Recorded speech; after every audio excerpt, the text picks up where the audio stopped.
but there's a countdown on this, so now we know we're live for sure. Yeah, that's really cool. I That like is that. cool. Yeah. I love the changes that we're making, because oftentimes, as anybody watched the first videos of mine, I didn't know if we were live. I had no, Could be talking to yourself. pretty much. But as long as you're here, that's all that matters, right? Absolutely. Yeah. You got to have fun while doing it. 100%, 100%. That's the whole point of this, right? So, okay, so I'm going to introduce you, and I don't really have that much of your background, because I know we connected here and we connected on LinkedIn, but you're a certified information systems security professional, which is, it's a mouthful.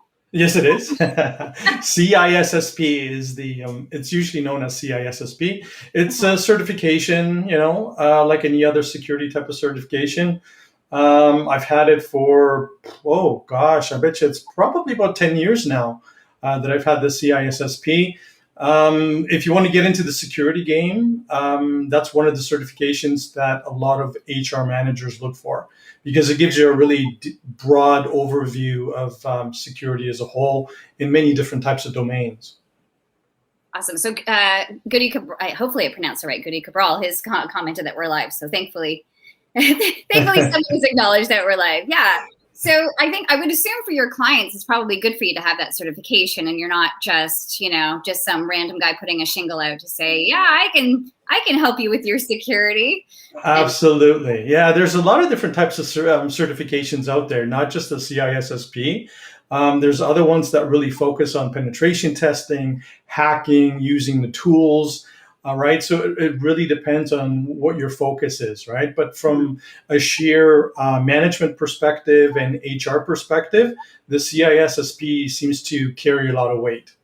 Oh, that's good. That's good. Mm-hmm. So, we've talked before a little bit about how security is a thing that taxes is something that most people don't really focus upon until it's too late. And I know, absolutely. Right? And by then, like you said, by then it's too late, So right. It's just one of those things. It's kind of crazy, I have no idea why security is always kind of in the background. And well, I guess I kind of do know why, right? But we'll get into that later. So, go ahead. I'm curious about your journey and everything like that. But yeah. Okay. Well, in terms of security, I started off as like any other typical IT guy, right? So I got trained in IT, got trained in system administration, did some training in terms of network administration, and I had a typical 9 to 5 IT type of job where I worked in the finance sector for a credit union for many, many years. And, managed all of their desktops and servers and this and that. And somewhere along the way, I kind of transitioned into this security thing. In fact, I attended a training course that was put together by a company that I eventually ended up working for here in the local area. Many, many years after that.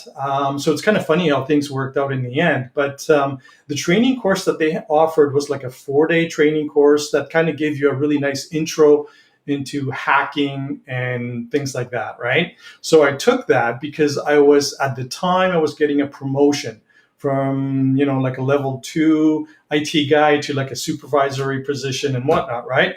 So the manager basically said, hey, why don't you take this training? I think it'll be good for you, blah, blah, blah. So I ended up taking it, and it completely blew me away. It just opened my eyes to the whole security game.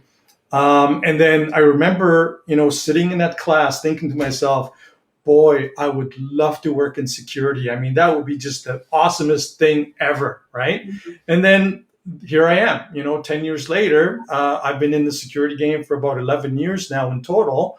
I started around 2009, towards the end of 2009, early 2010. And it's been an amazing ride, So like I said, I worked for a local company here that really focuses on penetration testing and security and things like that. And because of that job, I had the privilege of basically traveling all over Canada, all over the US, right? Because they had operations in both countries. So that gave me the chance to see many types of different networks. I've worked with police forces, I've worked with local governments, hospitals, in the manufacturing area, utilities as well. So, I've seen a lot of different types of networks, right? So over the years, I got to meet a lot of amazing people. I got to hack into a lot of really amazing types of networks. I mean, the coolest network that I ever got to play with was for a utility where I was basically testing one of the rings around a nuclear generation facility, right? Now, it wasn't one of the inner rings, it was more on the outer layers. But still, I mean, how often do you get to go to a nuclear generation place and, test their computer network, right? So it was a lot of fun. I've really enjoyed the ride. It's been absolutely amazing. That's really cool. I originally thought it might be a bit of a thankless job because when you're sort of behind the scenes, I bet you when you're fixing things, when what hits the fan, Yeah. there's a lot of thanks come when you're helping people out of a jam. Once the problem does happen, people are probably pretty grateful. Yeah, they are. And you know what? You're absolutely correct. 100%. I mean, a lot of times now you have to remember one thing. When a penetration tester comes in and does the work and actually tests your networks, they typically do not do the mitigation, right? So if my job is really to come in, test the network, basically find all the issues that attackers would look at, and then provide you with a report, all right? And then it's your job to read through the report and then take whatever it is that I found and then get someone else to actually fix it, right? Whether it's your IT guy, whether it's some other company that you choose, right? Now, that's not to say that once in a while, clients would kind of come back and go, hey, I have a question, you found this on page so-and-so, can you give me a little bit more information? So yeah, for sure, we would follow things up, right? But you're absolutely correct. It is a thankless thing, and sometimes we don't get the credit where it's due, and that's okay. I mean, that's also true for IT in general. I mean, you never really think about like a large office, or if you work in a large office environment, right, and you've got an IT department that does things for you, right? Do you ever talk to them when you see them? Do you ever praise when things are working, right? Probably typically not. I mean, typically IT guys will only hear things when there's a problem, right? And people kind of go, oh, this isn't working, or that isn't working, right? So, but you know what? After doing this for so many years, you just kind of get used to it, and it's like, yeah, whatever. I'm just happy to have a job and happy to be doing things that I really love, right? Yeah, for sure. So these penetration tests that you're doing, is that where it's sort of this ransomware sort of stuff comes in? Is that I mean, your wheelhouse as far as it preventing can. people? Yeah, I mean, the whole ransomware thing, ransomware is a symptom, of poor security, right? It's not necessarily the thing. I mean, there's many other ways to get into a network, and there's many other things that an attacker can do on a network once they're actually connected to the network and doing something, right?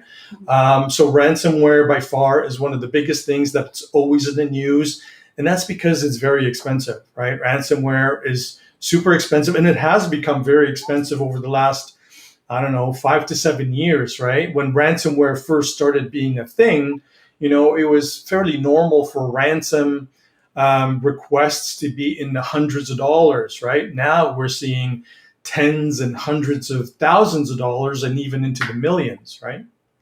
Yeah, which is terrifying. And I know that some of my neighbor, I think I told you, my neighbor's office had been hacked. And so the ransom, there was the ransom out there, and it took a few days for them to get it fixed. So the question I think I had asked, I wrote a bunch of questions ahead of time, was like, let's say a small business, because that's sort of your wheelhouse, is small to probably medium-sized businesses and so forth. Should someone pay a ransom if they get the sort of, if they get hacked? Yeah. Well, the short answer is no, right? Mm-hmm. Because ransomware as a business model is a fantastic business model, right? I mean, if you have a shady side to you and you've got a little bit of skills with computers and coding and things like that, you can make a lot of money, right? Doing ransomware and things like that.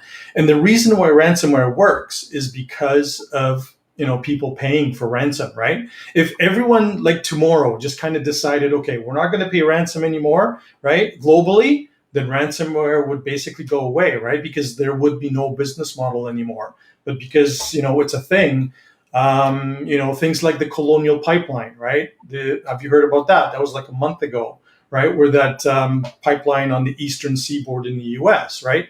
They ended up paying $4.4 million, right? And then another one that was, I don't know, maybe 2-3 weeks ago, right around the same time, was a meat processing plant, JBS. They're like the largest meat processing plant in the world, right? And their US operations got hit, and they ended up paying $11 million, right? Yeah. And actually, this past weekend was really huge in terms of ransomware because a software company called Kaseya, got hit with ransomware. Now, Kaseya is a piece of software that IT companies use to manage their clients' computers, right? And from what we know from the attack, it basically started roughly around the beginning of the long weekend. If you're thinking that, well, why would they pick a long weekend? Well, that's exactly why they picked the long weekend, right? Because everyone's trying to go home. Maybe IT companies aren't staffed at proper levels, right? Because it is a long weekend. So, it's the perfect time, the perfect opportunity to go ahead and attack. So from, what I've read online, between 1,000 and 1,500 different organizations were infected with ransomware through this Kaseya attack. And they were throwing numbers around like $70 million, to make available to anybody just this universal decrypting tool that would basically, let you get your data back, right? Wow, that's terrifying. So, and some of the biggest organizations in the world have been hacked into, right? So it's certainly, if it's going to happen to some of the biggest, I see my friend Amy waving. She's got a hello in there. So Amy Waddell has jumped into the conversation. So, if some of the biggest organizations in the world have been hacked into, then, what kind of hope do the little guys out there, we have? Most of us aren't going to have the money to be able to pay like a huge ransom, I'm sure. But well, that's the thing. So absolutely, you're 100% correct, right? And a lot of times the ransomware, I don't know, what do I call them? The bad guys, right? They kind of judge based on the company size and things like that. They're going to give you an appropriate price, right? Because it's in their best interest to give you a price that you're willing to pay, right? They're not going to send you a note saying, hey, I need you to pay $100,000, if it's your home computer or you have a small business, because you just don't have that type of money, right? Right. So it's a game, really. I've heard of stories, where they initially say, okay, we want you to pay, $5,000, right? And then the business owner or whatever starts, back and forth using some chats and things like that, say, hey, I can't afford that. I'm a small business, blah, blah, blah. And they end up lowering the price low enough that he says, okay, fine. I'll give you $800 or whatever it is. And then just please free up my computer, Yeah. So what can a small business owner do if they kind of get in that situation? Or what do people do? Do they just call you up? Tom, help me. What would someone do? Well, in terms of, what should you do if you get hacked? It really comes down to the basics, right? So there's this rule called a 3-2-1 rule. And it's referring to backups, right? So basically what it means is you want 3 copies of your data, and you want to make sure that you save your data on at least 2 different types of media.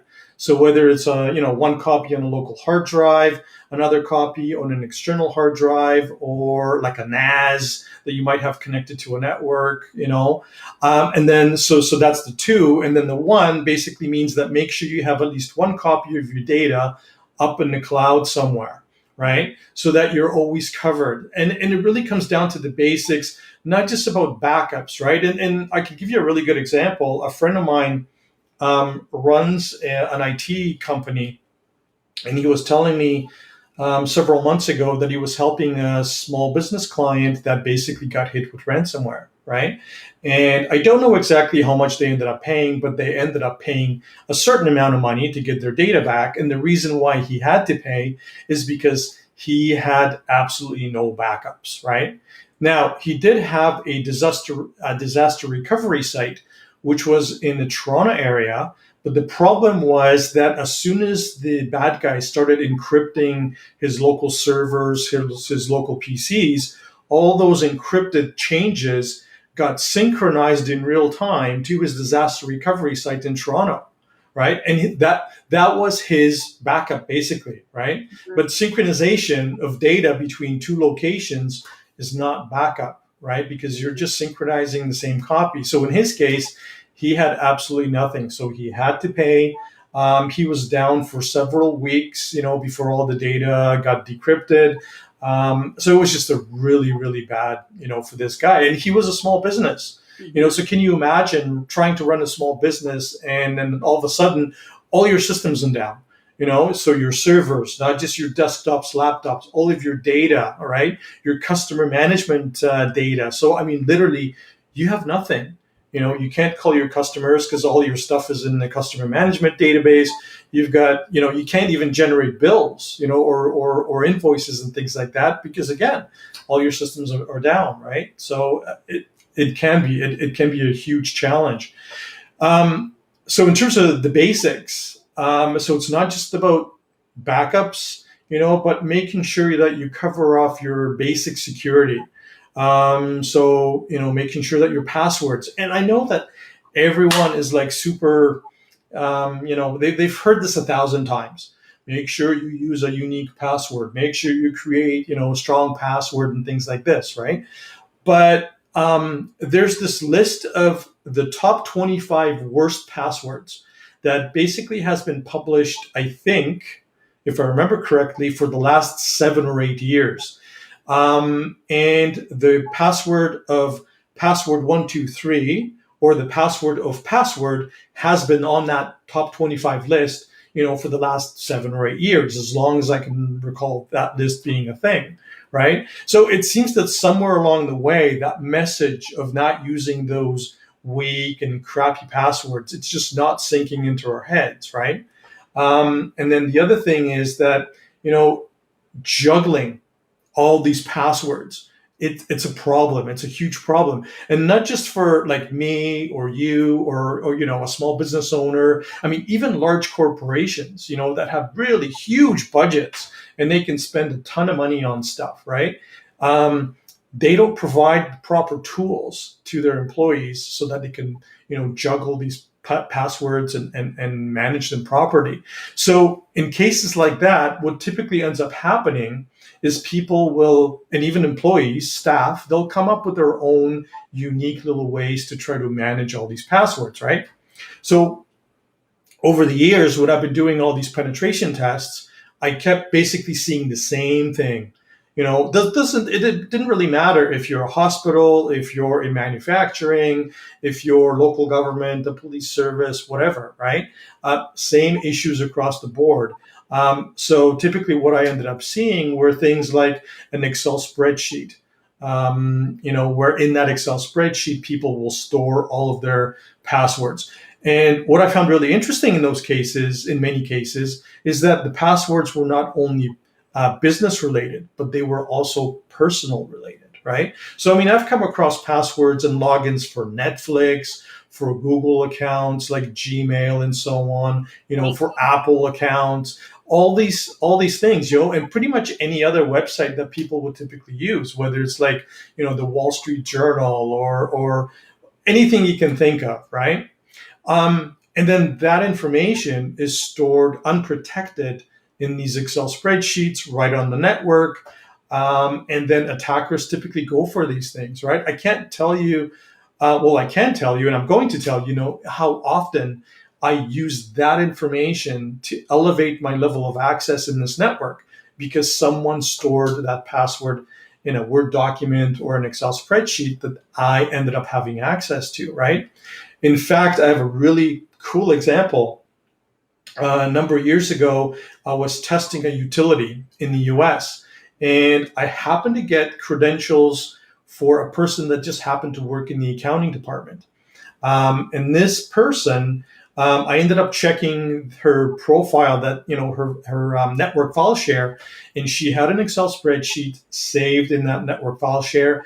And I opened it up, and there were login credentials to the Bank of America corporate account for this particular utility. So I thought, awesome, great, right? So I ended up using those credentials, logging into Bank of America. Now, Bank of America, basically, when I tried to log in using those creds, came back and kind of said, we've never seen this device before, so I think you should answer some security questions, right? So what is your favorite color, or, what's your favorite food, right? And take a guess where I found the answers to those security questions. In the Excel. Right? Yeah. Exactly. Absolutely, right? So, if I was a bad guy, there's an example where it was very easy for me to get access to the corporate bank account. And then at that point, wire, $500,000 to account in Switzerland. Done. Nice payday, but, I'm the good guy. So, Yeah. exactly. And that is just one example. I mean, I can rhyme off, numerous different examples. Wow. So that's what I mean about the basics, right? Making sure you've got the backups, making sure you've got proper passwords, right? And one thing that I want to stress is that attackers, once you do this long enough, the whole penetration testing, or whether you're a hacker and you hack enough systems, or you see enough networks, right? You tend to see a lot of patterns over and over and over again. So a good example would be, how do people typically come up with creating these passwords? So your child's name plus the year of birth is usually very, very, popular. So something like, Michael 1988 or something like that, right? Sometimes people would just increment the ending of the password. So they'll start with a particular password, like let's say, password 1, and then they'll go password 2, password 3, password 4. And then I've seen things like password 99, but obviously I'd have no clue if they've gone through 99 versions of that password. But, you get to see these patterns. And then if you're doing things like password guessing on the network, because you're trying to get access to a server or something, you create your own little dictionaries, and then you can use these automated tools to very, very quickly do the password guessing. And it just takes, it makes things super, super easy, right? Mm-hmm, mm-hmm. Yeah. So what about, Tom, when, most of us, if not a lot of quite a few of my clients actually will just say, I don't remember my password. It's saved in the computer, right? So there's the, oh, crumb. Now what is it? Like whether it's on your cell phone or whether it's in your, in the browser?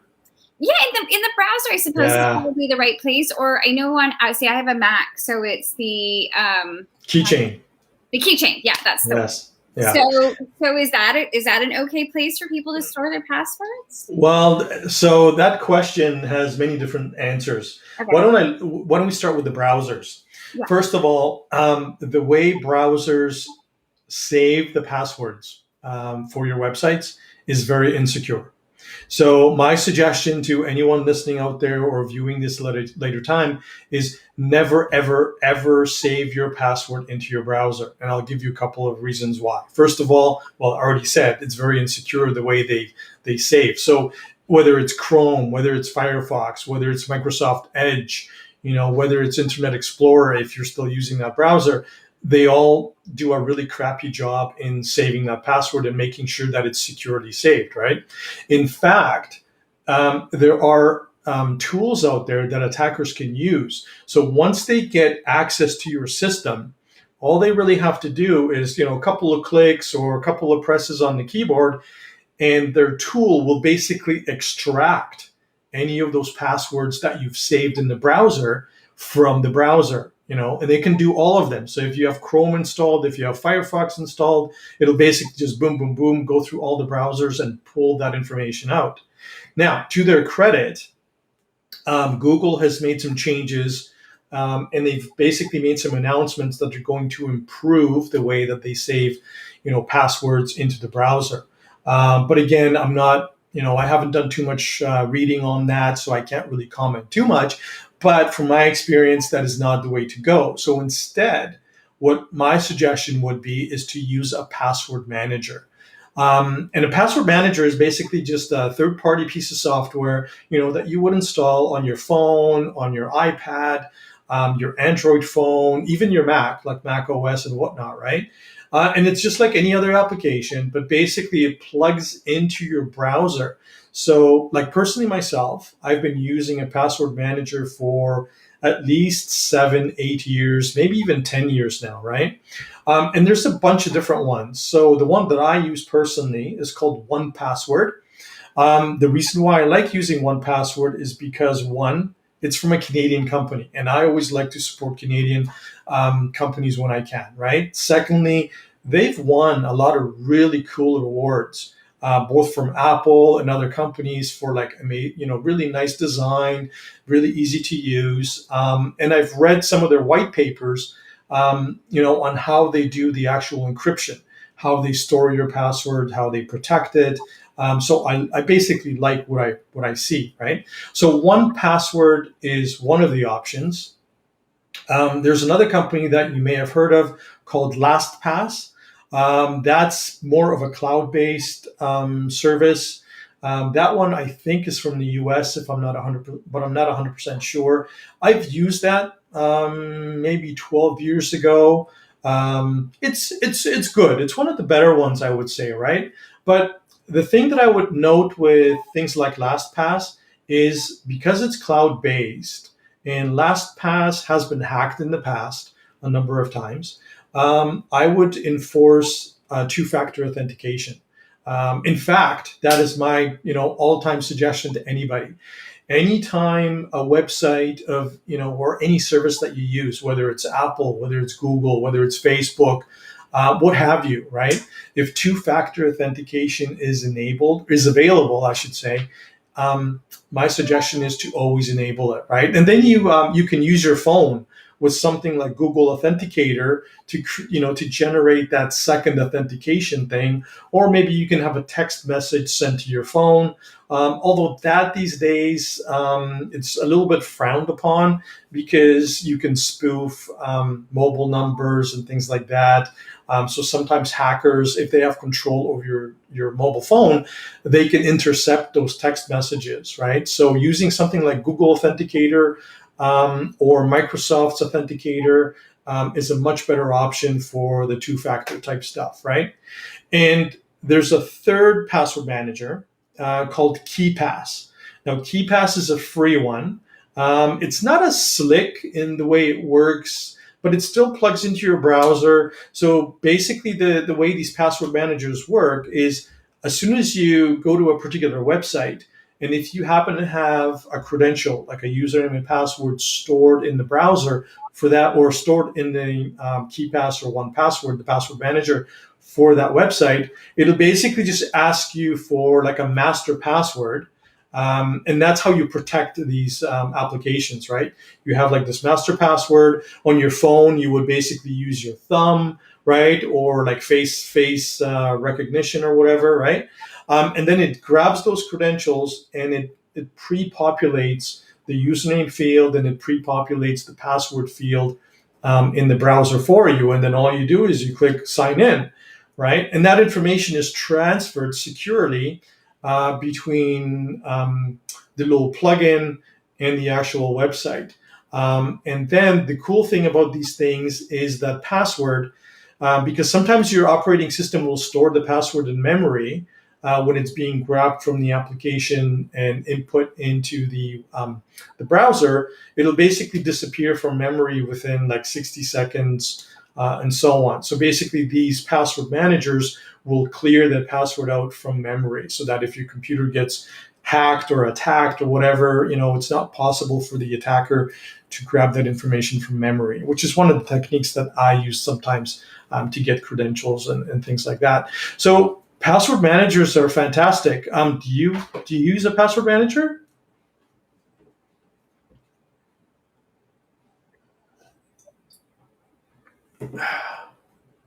Leslie, do you use a password manager at all?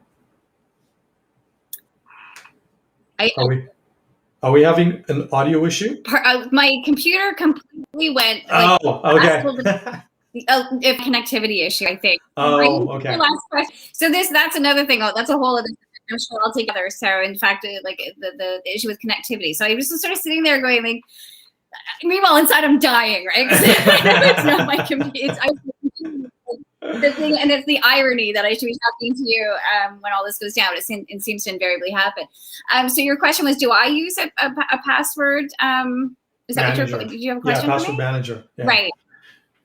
I haven't, and I was going to ask you. So some of them do have fees, right? And I think that Yes. some people might be reluctant if there are fees associated with it. But I suppose it's better for people to invest in that as opposed to having their information hacked, right? So.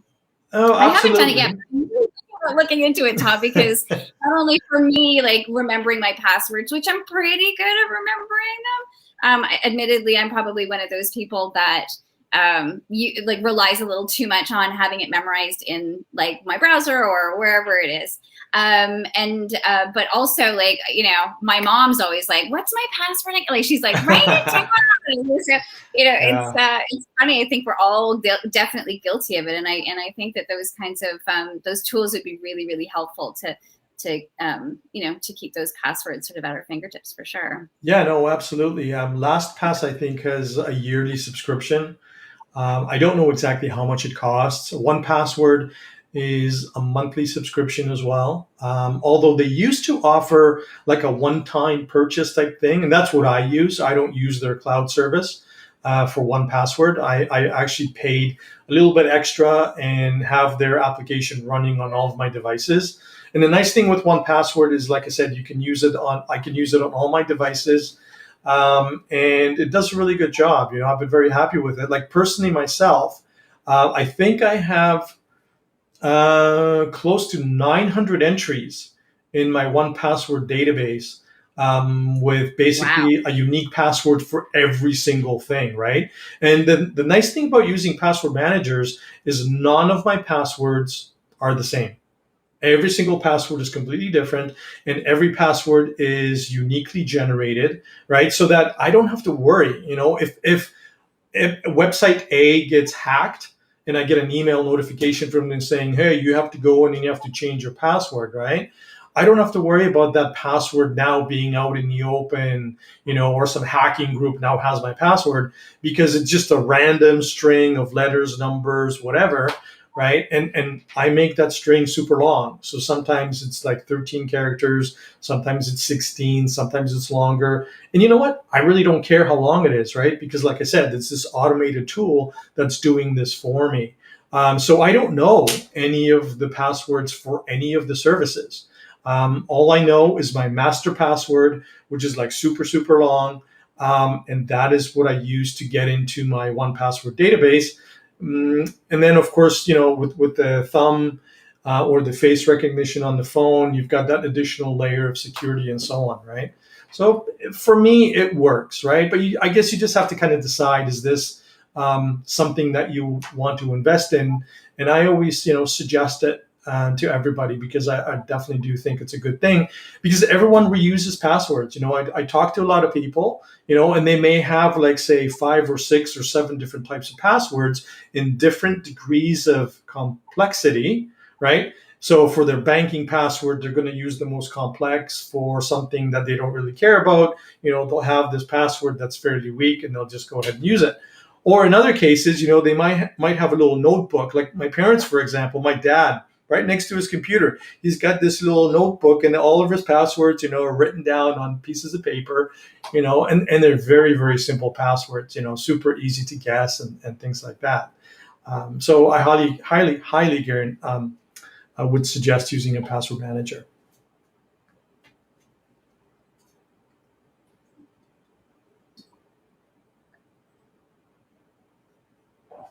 Once again, my internet is acting goofy. So I got most of the conversation now. It just keeps coming on and off. So, which is just, it's so frustrating. So that was another question I was going to ask you about, was connectivity. how can we make sure we speed up connectivity? Which is, I didn't want to bounce over to that question so quickly because there's other questions I have. Actually, maybe I'll go back to actually asking you about sort of like Canadian companies hosting their website. So I told you that a friend of mine had said to me, it's so important that Canadians host their websites in Canada for the privacy laws. So do you agree with the same thing? And should U.S. companies maybe host their websites in Canada for those same privacy laws as well, or maybe around the world? Well, that really depends on the classification of your data, right? So, I mean, if you have data that is classified as private, whether it's health related or otherwise, right? It's always a good idea to make sure that the data, if you're storing it anywhere in the cloud, that it's within our borders, right? So companies like Microsoft Azure, Amazon's AWS, and then Apple or Google or whatever, they may not always guarantee that your data will stay within our borders, right? Because they also have to make sure that your data gets bounced around to multiple locations globally. So just in case their data center here in Toronto, goes up in smoke, that your data was replicated to some other location, right? I think, don't quote me on this, but I think Amazon AWS or Amazon in general, I think is the only company that will guarantee that your data stays within Canada when you sign up for the service. But again, don't quote me on that. This is something that I've heard from a few other people. So I don't know if they're 100% accurate or not. But yeah, Canada has the PIPEDA, right, which is the Personal Information Protection and Electronic Documents Act, mouthful. But basically the way I would approach privacy and security, if you're working for a company or if you're developing a product or if you're developing a service, is make sure that privacy and security is baked into your offerings from the very beginning, right? Because I've seen this many, many times where, let's say, and I've seen this when I worked for specific companies, where basically, they have a project on the go. And let's say that project is given 6 months, right? But of course, like any project, timelines start shifting, right? So initially, when they scoped the project, they said, okay, a security review will have 30 days, right? But because everything gets shifted, what typically ends up happening is the security review, rather than having 30 days, ends up having maybe 5 days, or 6 days or whatever on the tail end, of this project. And then there's this huge pressure on the security team to make sure you get this done really quickly. Come on. We're waiting. We want to get this thing into production or, whatever it happens to be. So that can really create a lot of issues because it can compromise whether it's a service, whether it's an application or what have you, right? So if you bake in privacy and security at every step of your process when you're creating these things, then privacy is no longer an issue because you have these conversations throughout the project with every single stakeholder, and it just makes more sense that way, right? Your other question, whether U.S. companies should bring their data to Canada if they want, more privacy and things like that. I'm not sure if that would help because I think, and again, I'm not a lawyer, so I don't know for sure, but I think if a U.S. entity is physically located in the U.S., and if they're sued, their data is subject to the Patriot Act. Their data is subject to any U.S. privacy laws and so on, regardless of where that data resides, whether it's in Canada, whether it's in some other country in the world, right? But again, I'm not a lawyer, so I don't know for sure. But going back to the first question, I've heard that question from many, many clients in Canada. They are very concerned, with private, especially things like healthcare and health-related information, right? They don't want that information stored by whether it's Google, whether it's Microsoft, or whatever, in some U.S. Data center, because it is subject at that point to the Patriot Act in the States or any of their laws, and then of course their famous criminal justice system, right?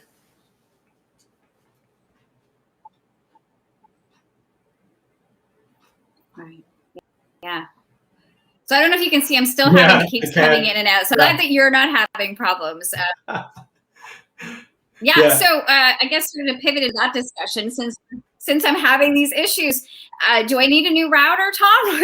What is happening? Because I pay for good internet speed, but what is not happening? You know what? I've had this question before from not just my kids, but from my parents and so on. It's there's many different factors that can play into how well your internet connection is working, right? First of all, is what type of an internet connection are you given by your ISP? Is it going over cable? Is it going over your telephone wire, right? Because these two things work completely differently and they have different capacity and bandwidth, right? So obviously, like, Rogers cable can give you quite a bit more bandwidth versus something like DSL, which is typically what Bell would offer, right? So what kind of a connection are you using? Are you using cable?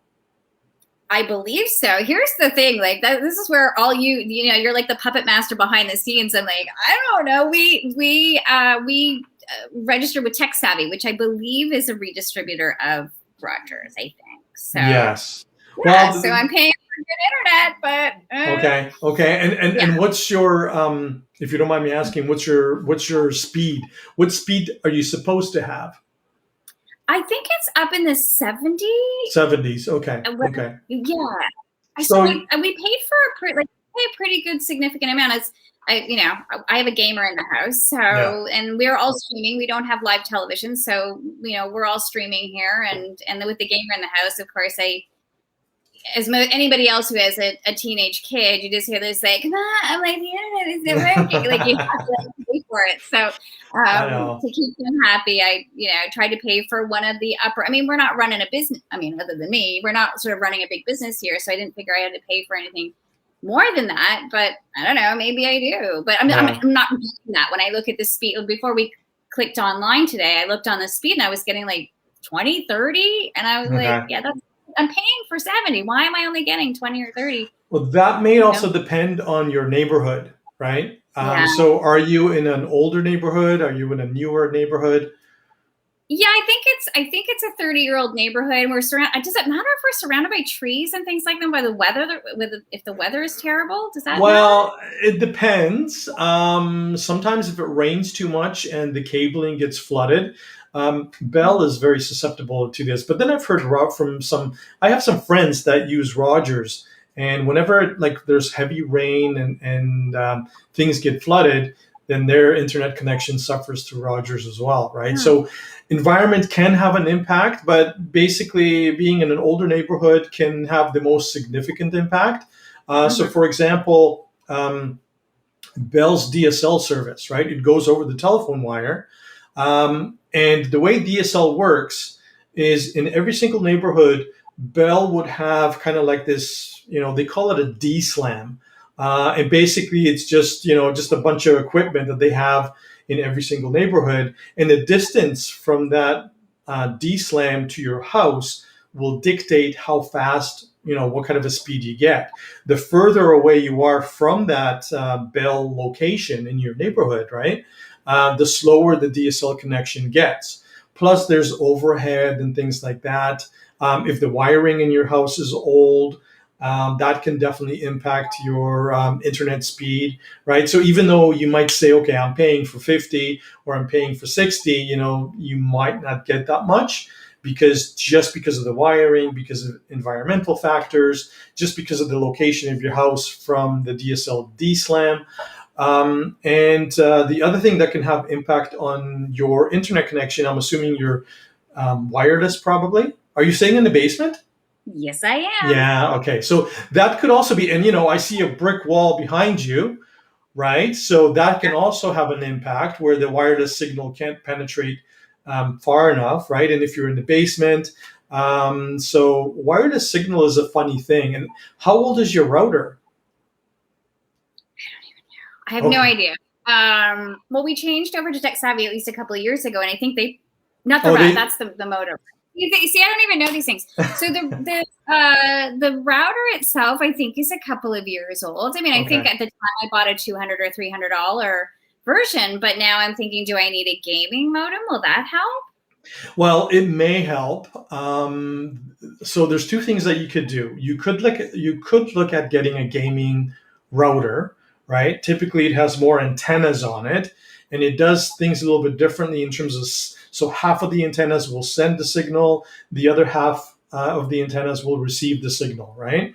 Whereas the traditional routers may only have two antennas, right? I think ours has at least 4. At least 4? Okay. Yeah, so typically the way it works is they kind of split that up, and then of course it also there's two different frequencies that are used for routers. 2.4 gigahertz, and then there's a 5 gigahertz, right? Right. 5 gigahertz can send more traffic faster, right?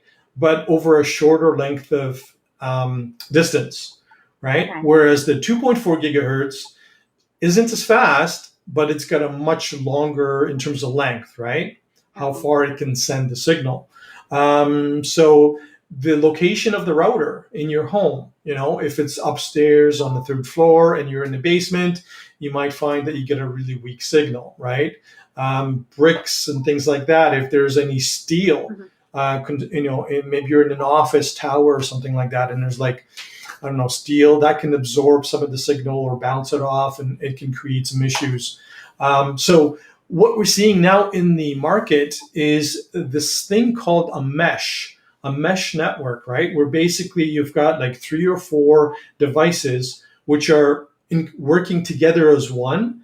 So there's the main device that you would connect your router to, and then there might be like 3 or 4 different satellite devices that you would place, maybe one upstairs, one on the main floor, one in the basement, one somewhere close to the backyard. And this mesh idea, it creates one singular network, right? So basically it eliminates the weak spots for wireless signal in your house. So maybe that's something that you might consider looking into, is these new interesting, mesh type of configurations. I know Google has one that you can buy off their Google store. But if you go to any computer store, even like Best Buy or something like that, they can definitely set you up with something like that for sure. Oh, that's interesting. Because I'm definitely looking into that, because this is driving me crazy. And I'm a small business owner, so, and I teach, right? So if I'm teaching online and the connectivity drops, and this is my livelihood, so I can't just sort of have to happen constantly. So it's not just the gamer in the house. Mama needs it too. Mama needs it. I remember 6 months ago, I was teaching a class. So I was teaching a hacking course. And again, I was sitting here, home office, streaming, and my internet went down. And I use Execulink. And it's been flawless, but every once in a while, and of course, Execulink reuses Rogers cable service, right? But all of a sudden, my internet went down, and I'm teaching live, which is typically what I do, not pre-recorded or anything like that, and I'm scrambling. It's like, I'm going, shit, what am I going to do now? Is it like, do I have to restart my router? Is it my modem? Is it me? And I'm going through all these troubleshooting things, but the internet came back. And then 10 minutes later, it dropped again, and it basically did that the entire afternoon. So I ended up finishing off that day, tethering off my phone. And so I ended up using, a ton of gigabytes, right, on my phone. But luckily enough, I wasn't paying for it. My employer was paying for the phone, so I didn't really care. But you know what? That's what I had. You do what you have to do to get the job done, right? So after that, I ended up getting like a second internet connection, just in case my primary connection went down. So I've got a DSL connection, which is fairly cheap and inexpensive through Bell. So I've got Rogers over cable, and then I've got a backup connection through Bell. So if either one dies, I always am covered and I've got something going, right? But obviously not everyone can do that, because it tends to get pretty expensive. I didn't even know you could do that. I didn't even know you could. That's interesting. Yeah, absolutely, right? So, but with what you do, you got to be, not just with the teaching aspect of things, but I'm sure being connected is essential. Yeah, well, absolutely. As you know, with kids, right? As soon as the internet goes down, even for a second, it's like they're all running. It's like the internet's not working, or, the Wi-Fi's not working. I can't stream Netflix. I can't do this. I can't play my games, right? And I'm going, oh, come on, give me a break. It was just a momentary flicker. It's like, I remember a day where there was no internet, or I remember a day where I had to like literally use my phone and dial into the internet, but they just don't get it. No, and I don't think they'd be scrambling the same way if it was school. Like, Dad, this school, it's only when their like entertainment stuff goes down. Yeah, exactly. That's when anytime I've had to reset anything, I just hear like the thump, thump, thump down the stairs. Somebody's not happy. So, yeah. So, Tom, are there any kind of misconceptions about what you do that people sort of think that like they probably expect you to have a superhero cape on and just like you're going to fix everything? But what do you think? Well, when I talk to people and I tell them that, hey, I've been doing penetration testing and this and that, they go, "Oh, you're a hacker. Cool. How is that? How's that work?" And they have all these questions. They start asking and things like that. I guess one of the biggest things is that they think that I'm like a super genius when it comes to, coding programs and breaking operating systems and things like that. Just setting up websites and doing social media. And I understand a lot of these things. Right. I wouldn't consider myself a super expert in all of these things, right? Having said that, the other thing that people think is that hacking is very complex, right?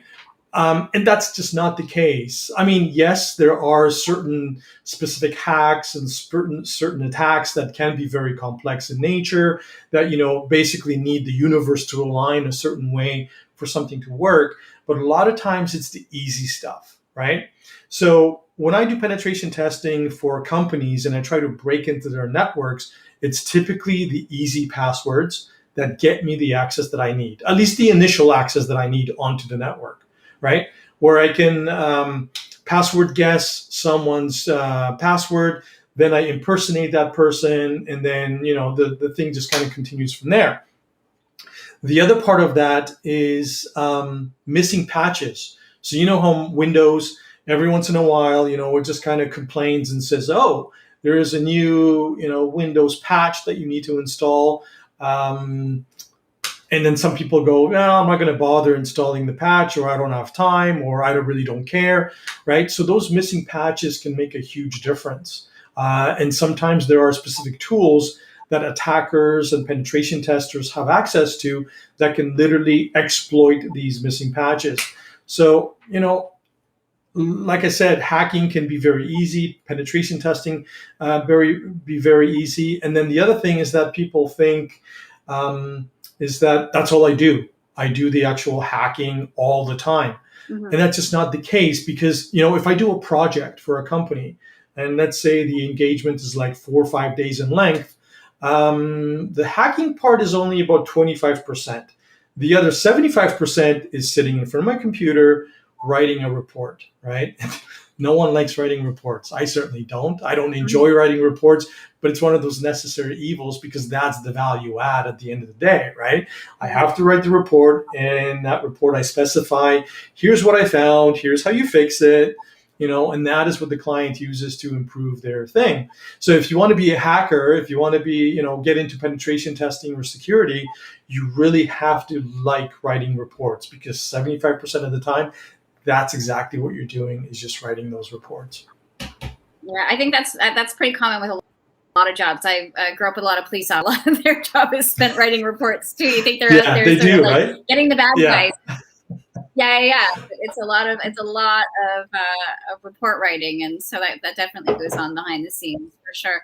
So I guess I only have we've got about 7 more minutes, but so to your point about those patches and things like that, I think that people who have PCs. I'm a Mac girl, so I feel a little bit more secure with our computers. But I think a lot of people would have the assumption that that is it pronounced McAfee? That those kind of that kind of software just makes them, bulletproof. But I've heard that McAfee is because it's so popular, it's easy to hack into those from a PC standpoint. Well, just like anything else, there are antivirus products and there are antivirus products, right? There's the good ones, there's the bad ones, and there's the mediocre ones, right?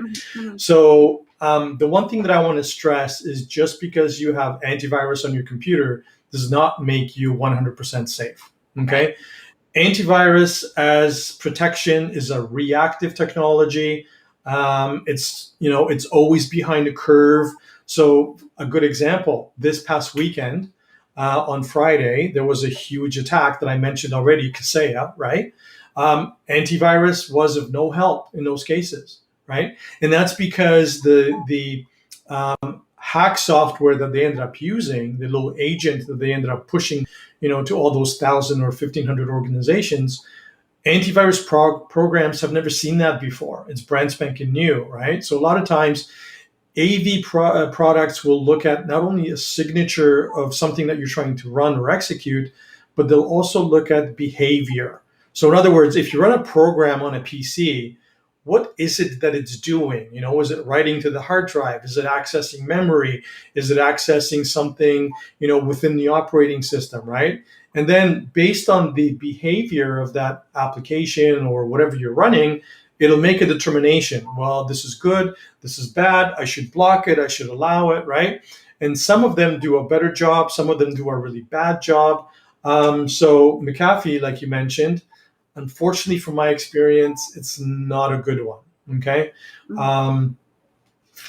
Why? I don't know why, but from my experience, some of the hacking tools that I've used over the years basically were executed no problem, and we're able to do all sorts of things, on the network. And I'm not trying to single out McAfee specifically. Right. There's other. Yeah. Yeah, there's other ones. There's, Bitdefender. There's, oh boy, Symantec, right? There's the one from Russia, Kaspersky, and there's a whack of other ones, right? The one that I personally use is called ESET. It's a company from Europe, and the primary reason why I use ESET is because every time I had a pen test for a client and they were using ESET, it gave me a lot of trouble, right? But basically, anything I was trying to push to their desktops, to their servers, whatever, I was always having to fight against ESET because it was always blocking things. That's not to say that, ESET is the only one that's good. Symantec is better. The Russian one called Kaspersky, that one is one of the better ones as well. But then there's a lot of issues because it's Russian. The US government doesn't allow it. The Canadian government doesn't allow it, and all these things. But you know what? This is my home PC. I want to make sure that it's protected. I want to make sure that my kids are protected. If the Russians have my data, whatever, I don't care because I don't have anything sensitive on my computer, right? I mean, I just use it for browsing. I use it for internet. I use it for playing games and things like that, right? So it doesn't matter. But I know that I'm using better tools to protect my PC. So, AV is just only one of those things. The other stuff is make sure that you always patch, right? I mean, Windows 10 does a pretty good job because it kind of like forces you to patch on a regular basis, right? And then it's going to restart your machine at night or whatever, and then force that patch to be installed. Mac OS, you said you feel safer. From my experience, yes, Mac OS is a little tiny bit safer, but I wouldn't say that it's as safe as Apple says that it is. Okay. Over the last, 2, 3, 4 years, there have been some viruses and things like that were pretty public, that specifically target Mac OS. So if we go back in history, right, the only reason why Windows was always such a huge target for viruses and things like that is because if I'm going to write a virus, I'm going to target the biggest segment, right? I'm not going to waste, 6 months writing this virus and then I'm going to attack, Mac OS because there's only like 1% of the world uses Mac OS. I'm going to focus on Windows because Windows is used by 80 or 90% of the world, right? So, Apple tells you one thing, but the reality is always a little bit different, right? So when I had Macs, I don't have any Macs right now, but at one point I had some MacBooks, I had this and that. I even have an iMac, kind of sitting here on the floor. I had antivirus software installed on my iMac and my MacBook. At the time, the Russian one, Kaspersky, was the only vendor that actually made antivirus software for the Mac. Now it's a little bit different. I mean, there's other options that you can go out and buy, whether it's Symantec, whether it's some of the other. I think ESET also makes a AV product for the Mac, but I would highly encourage you to have it. And one of the reasons for that is it's not so much the viruses, but it's the hacking tools, right? That you want to make sure that you block. So and I tell this to my clients. So utilities, for example, right? They have these segmented networks called SCADA networks that control the electrical grid, that control, lighting, street lighting, that will control water, wastewater, freshwater, and things like that. And a lot of times they don't have antivirus running on these SCADA networks. And the primary reason for that is because these SCADA networks have no internet access. Okay, because they're completely segmented. So literally you have to walk up to the PC to do anything, right? And in some cases, they may not want to walk up with a little thumb drive to every single PC on the SCADA network to update the signatures for the AV product, right?